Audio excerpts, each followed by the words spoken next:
Okay, Bismillahirrahmanirrahim. Acceleration and tension of a system for case number one. Case number one जो है वो ये है कि जब दोनों मासेस जो है वो नीचे वर्टिकली हैंग करेंगे तो तब जाके हम इसको मालूम करेंगे। ठीक है बेटा। अच्छा जी, देखिए ये मैं सबसे पहले एक डायग्राम बना दूँ। ये मेरे पास कोई पुली है और इसको हमने कहीं ऐसी जगह पे हैंग किया हुआ है जो वेटलेस हो, जो फ्रिक्शनलेस हो। ये दो मासेस हैं, एक M2 है और एक मेरे पास M1 है। ठीक है बेटा। अच्छा जी, M1 का वेट जो है वो W1 है बेटा और वो M1G के बराबर है, और दूसरे का वेट W2 है बेटा और वो है M2G के बराबर है। इसका टेंशन ऊपर की तरफ है, इसका भी ऊपर की तरफ है। अगर मैं कहूँगा कि M1 जो है M2 से ज़्यादा है तो ये मास नीचे, ये ऊपर जाएगा। तो एक्सेलरेशन का जो डायरेक्शन है वो यहाँ नीचे और यहाँ एक्सेलरेशन डायरेक्शन ऊपर होना चाहिए। ठीक है जी। अच्छा, सबसे पहले हम क्या करते हैं, सबसे पहले हम जो चीज़ें हमने याद रखनी है वो ये है कि एक तो ये जो स्ट्रिंग हमने यूज़ किया है ये वेटलेस होना चाहिए। ठीक है जी। और दूसरी जो पुली है वो भी फ्रिक्शनलेस होनी चाहिए। ठीक है जी। अब देखिए सबसे पहले केस नंबर वन के अंदर जो है हम मास वन को स्टडी करते हैं। फॉर मास वन देखिए, मास वन के लिए हमने पहले कहा है कि M1 चूँकि M1 जो है वो ज़्यादा है M2 से, तो यकीनन M1 नीचे आएगा, M2 ऊपर जाएगा। जब ये नीचे आएगा तो W1 जो है वो ज़्यादा होगा T से, क्योंकि T अब इसको रोक नहीं पा रहा। हाँ, तो अब इनका जो डिफरेंस होगा वो किसके बराबर होगा, क्योंकि वेट भी फोर्स है, टेंशन भी फोर्स है, तो दोनों का जो डिफरेंस होगा वो भी किसी फोर्स के बराबर होगा, लेकिन उसका मैग्नीट्यूड मुझे मालूम नहीं है।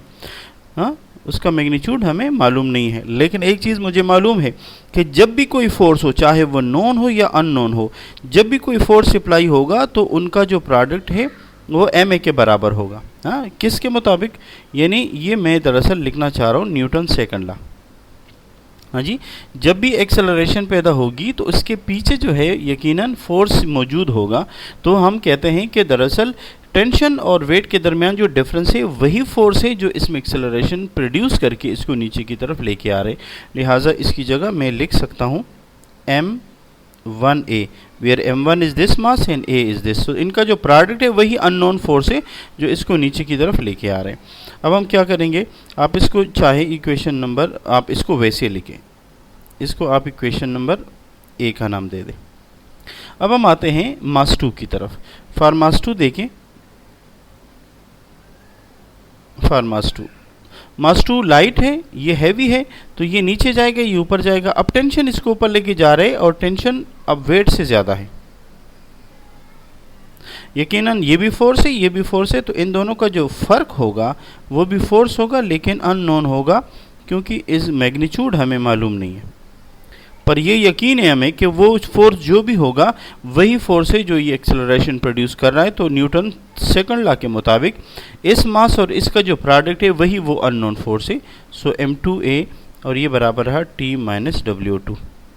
इसे मैंने नाम दिया इक्वेशन नंबर 2 का या B का। अब मैं इस डायग्राम को मिटा देता हूँ। अब आप इन दोनों को सब्ट्रैक्ट करें जी, सब्ट्रैक्ट करें या ऐड करें, बट जहन में याद रखिए आप एक वक्त पर एक चीज़ मालूम कर सकते हैं, एक्सेलरेशन या टेंशन। पहले हम एक्सेलरेशन मालूम करेंगे तो टेंशन का ख़त्म होना ज़रूरी है, तो हम दोनों ऐड कर देते हैं। एडिंग A एंड B, जैसे लिखा हुआ है बेटा वैसे लिखिए।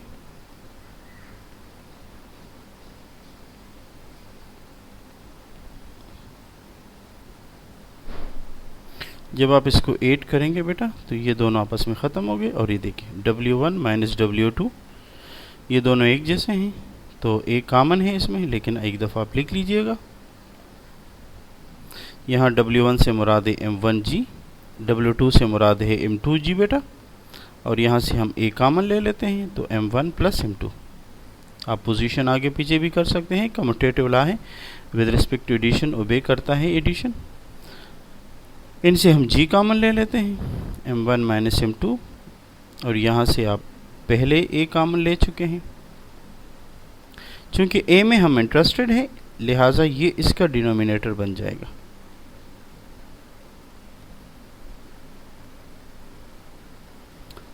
ये है वो एक्सेलरेशन जो इस सिस्टम में प्रोड्यूस हो रहा है।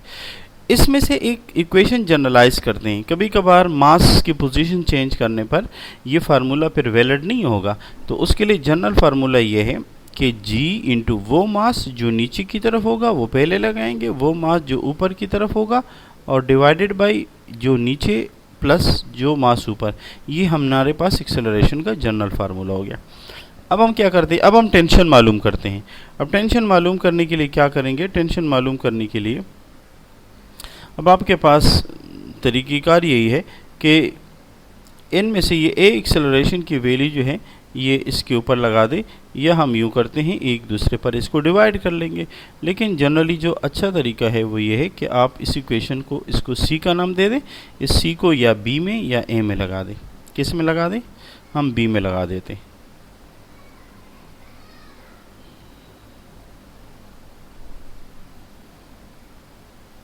हल करने के तो बहुत सारे तरीके हैं, ठीक है जी, जो आसान लगे बच्चे को वो फॉलो कर सकता है।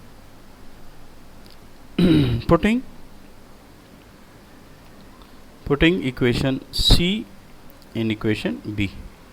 तो जनाब यहाँ से हम t जब मालूम करेंगे तो t बराबर रहा, इसको वहाँ लेके जाएं, ये रहा m2g प्लस m2, और इस a की जगह हम ये लगाएंगे, क्या है, g into m1 minus m2 divided by m1 plus m2। अब आप इसको ख़त्म करें।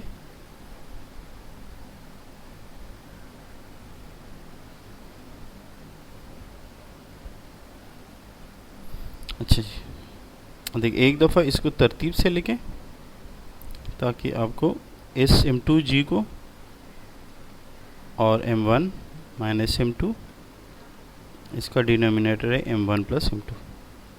अब आप बटरफ्लाई मेथड इस्तेमाल करें या वैसे भी आप इसको हल कर सकते हैं। आप एलसीएम ले लें, एलसीएम इसका रहा m1 प्लस m2, 1 इससे डिवाइड होगा तो यही आएगा डिनोमिनेटर।